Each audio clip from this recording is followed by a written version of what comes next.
এসএসসির একাদশ দ্বাদশ শ্রেণীর পরীক্ষা হলো 14 সেপ্টেম্বর অর্থাৎ আজ রবিবার।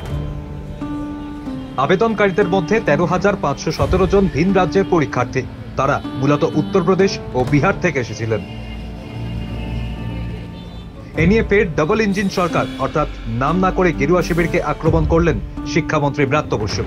নাম না করে আক্রমণ করেন বিজেপিকে।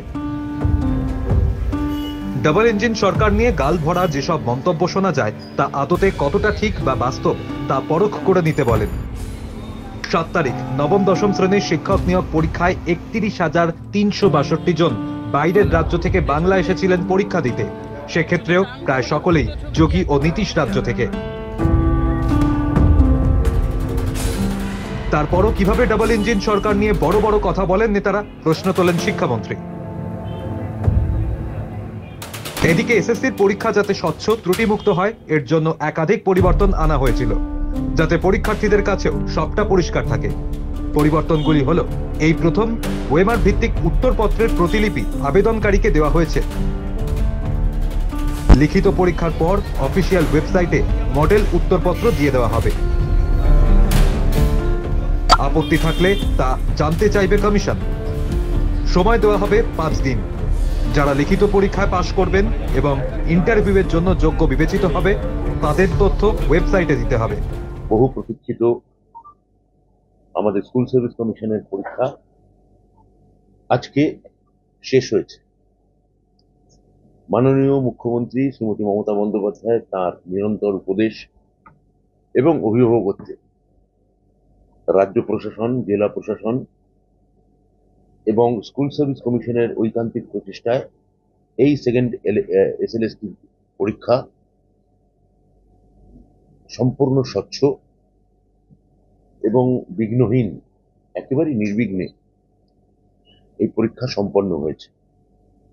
2 বছর ধরে চলা নিরন্তর নানান ঘটনা, নানান আবর্ত, তার মধ্যে দিয়ে এই পরীক্ষা নেওয়া খুবই দুরূহ এবং শ্রমসাধ্য ছিল।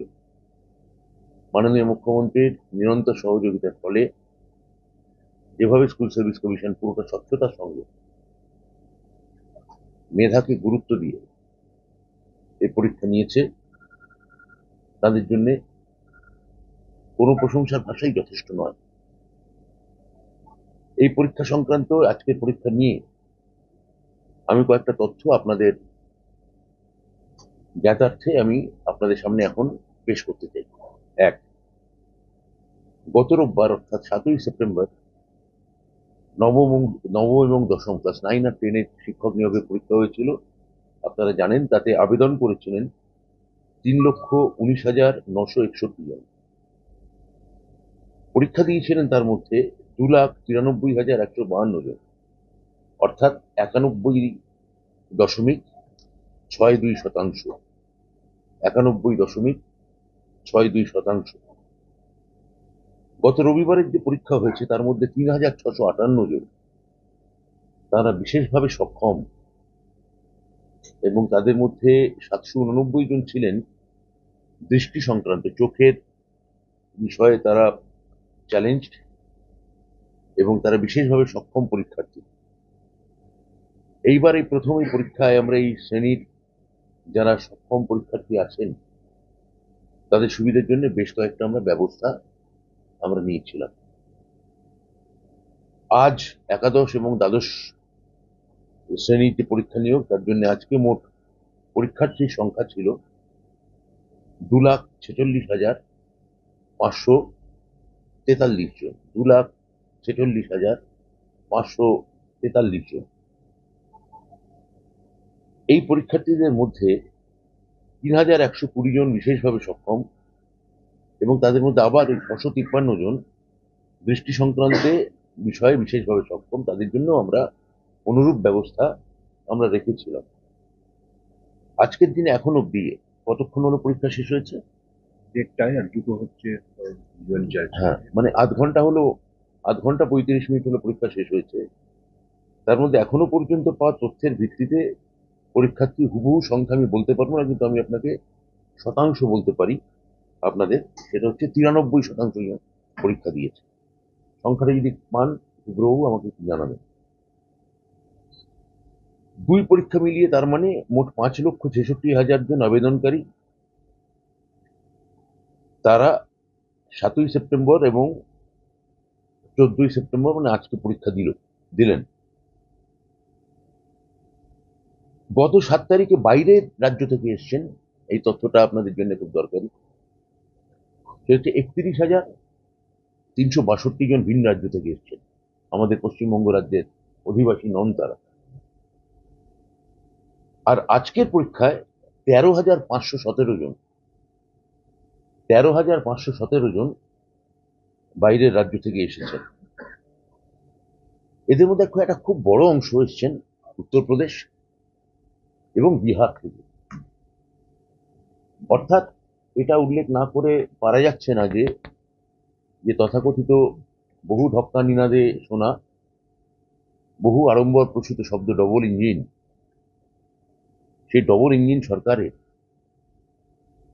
তাদের সাফল্য বা ব্যর্থতার খতিয়ান আসলে কত, এই তথ্য থেকে আপনারা তার একটা হিসেব আন্দাজ আপনারা পাবেন।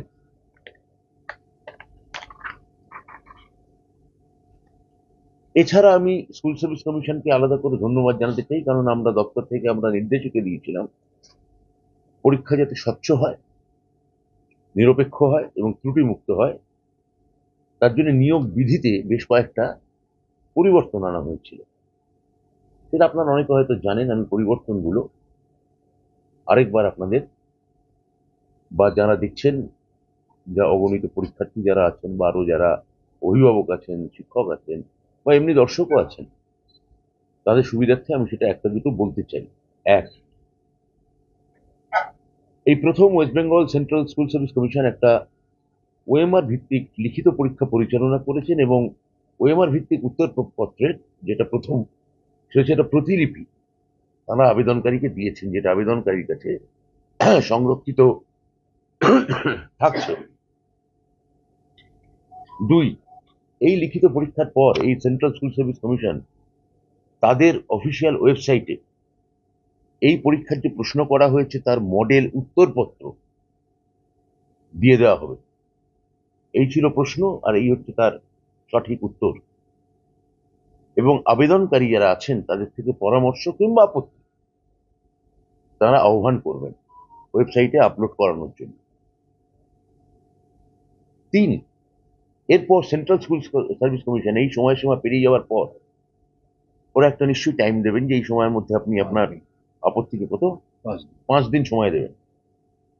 তারপর এই 5 দিন সময় দেওয়ার সময়সীমা পেরিয়ে গেলে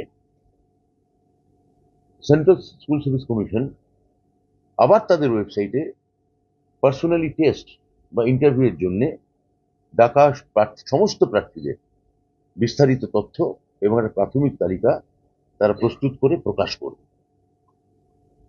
কারা কারা ইন্টারভিউ দেওয়ার জন্য নির্বাচিত হলেন সম্পূর্ণ তালিকা এই ওয়েবসাইটে তুলে দেওয়া হবে। আজ ভোটের ওপর নির্বিঘ্নে শেষ হয়েছে এসএসসির পরীক্ষা। ভাগ্য নির্ধারণ হবে নতুন পুরনো মিলিয়ে 5 লক্ষেরও বেশি পরীক্ষার্থীর।